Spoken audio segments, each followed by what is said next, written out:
தனஸ்தானத்தில் இருக்கக்கூடிய ராகுவை பார்க்கிறாரு. ராகு குருவடி நட்சத்திரத்தில்.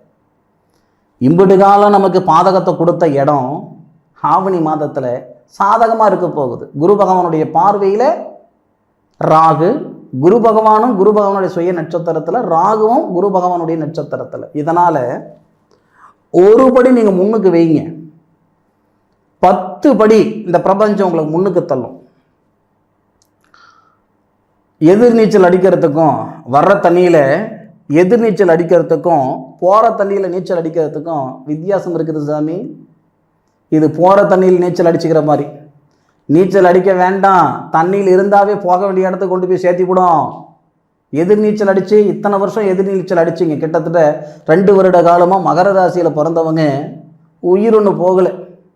ஒரு மனுஷன் எம்பிட்டு கஷ்டப்படக்கூடாதோ, எவ்வளோ சிரமப்படக்கூடாதோ, எவ்வளோ துன்பம் துயரம் அடையக்கூடாதோ எல்லாமே பட்டுட்டீங்க. புதுசாக ஒன்றும் அனுபவிக்கிறதுக்கு இங்கிட்ட ஒன்றும் இல்லை.